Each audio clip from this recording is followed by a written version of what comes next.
What's going on YouTube? Welcome back to the channel. So, in the B-roll you saw just there, we've got ourselves a 90s icon. This bike right behind me is an absolute beautiful example. So if you grew up in the 90s, early 2000s and you were a bit of a petrol head, you knew that Honda, Yamaha, Kawasaki and Suzuki were all battling for the top bike titles. Maybe not battling, but chances are you had one of those four makes on the wall. You knew what the R1 was, and this is it. This is a fantastic example of a 1999 R1. But before we get into the video and start explaining why we've got it, what we're going to do with it, how I got it, why it's so cheap, all that sort of good stuff, please hit me up in the comments. Don't forget to subscribe, and yeah, let's go. I'm going to tell you why I think this is an absolute peach of a bike. So, back in the 90s, you had some of the big hitters like Yamaha, Kawasaki, Suzuki, Honda, all battling to release top bikes. Now, you could have had a CBR Fireblade, you could have had a Blackbird, you could have had a ZR 1100, you could have had, you know, a GSXR 750R. All iconic sports bikes, all top performance sports bikes. But this one in particular, the Yamaha R1, probably stands out a little bit from all of them in my opinion. So in the, I think 1998, the first one released, they released this model here. So in the 90s, obviously, it was raw power. There was no traction control. There was no riding modes like you get nowadays. I think the new Triumph Speed Triple's even got a wheelie mode. You know what I mean? There's none of that on these things. It was that of pure skill, rider's intuition, and just big hairy balls, I think, which was what you get you through this. So why I think this is so iconic, and you know, I think it is actually a piece of history, is just look at the lines. She's absolutely stunning. I mean, this is a fantastic example of an R1. I'll show you around it shortly, and you can see why I bought it, why I think it's so nostalgic, and what the major plans are with the bike. So let's have a wander around, and we'll, you know, tell you what I think. Right. So, why is this bike nostalgic? To me, it's, you know, I found it on Facebook Marketplace and it is in really, really good condition. I think it's had, as you can see, this isn't a factory colour. I believe in the 1990s it was red and white and blue and white, I think. This one's had a full respray, and to be honest with you, they've not done a bad job. So let's have a quick look around it and we'll show the good bits and the bad bits. Okay, so let's get you in shot. Okay, so as you can see, it's had a full respray. Bring it down there so you can see it better. Full respray front to back.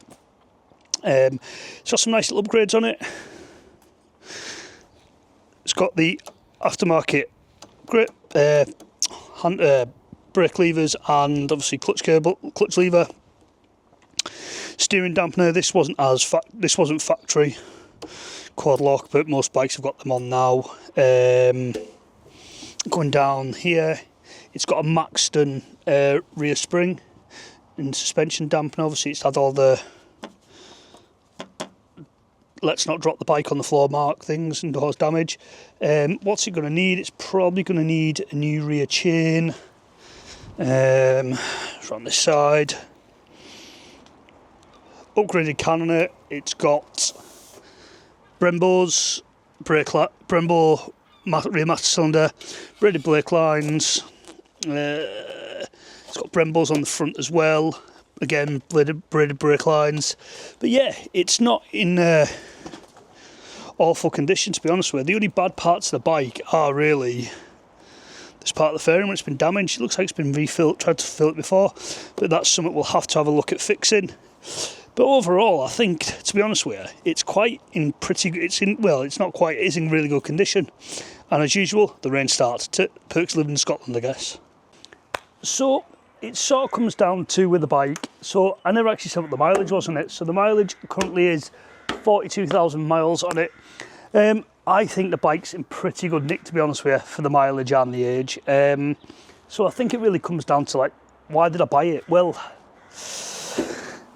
it's more nostalgia, I think, than anything else, because it is a really good looking bike for its age, and it's just one of those bucket list bikes that you want to try, innit? Plans wise, I think what I'm planning to do with it is I want to get it through its MOT, and then I want to maybe do maybe a track day on it. I'm not sure, is the all honesty. Priorities for us, so we'll get it through its MOT, get it back on the road, and then we'll look at trying to do something cool with it, I think. Maybe mod it, maybe?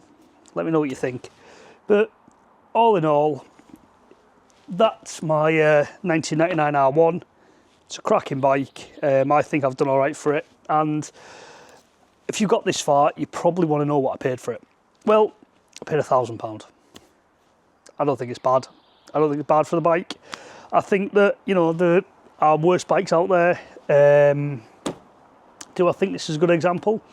I kind of do, if I'm honest. You know, this is probably, I think this is, at the time of me recording this, is the cheapest R1 available for sale, that was available for sale. Like I said, £1,000, 42,000 miles. It hasn't got MOT, but we'll get it MOT'd anyway. I've had a quick once over it, and I don't think, to be honest with you, I think apart from cleaning the chain, I don't think there's any issues with it, to be honest with you. All the lights work, valve stem seal works, you know, you've got no fluid leak from the forks, no oil leaks. Yeah, it's got new oil in it. We'll do the new filter, and then I think, to be honest with you, I think that's it. We do need to get to the bottom of the oil pressure sensor coming on, the oil pressure light coming on. It's not a pressure light, it's a low oil light, because there isn't a pressure sensor on these models. The later ones, it was a pressure sensor, so I don't think there's anything too untoward there. It could be a wiring issue, could just be a dodgy sensor. That is something we'll investigate probably in the next video that you see on this. I think the next one after this is going to be, might be the diversion again, I don't know, because she's currently in a bad way over there. Can you see her? There she is. Diversion over there, and we've got the FZ just over my shoulder, just there again, which is she needs some TLC. But yes, this is sort of brings to a close on this one, really. Hope you've enjoyed the video. Please don't forget to set time, like, comment, and please consider subscribing. Again, it really helps the channel. The more comments we get, the more thumbs up, the better these videos do, the more the algorithm says, hey, he's doing something all right. So please, if you think I'm doing all right, please give me a thumbs up and give me a comment. And yeah, peace out. Catch you in the next one.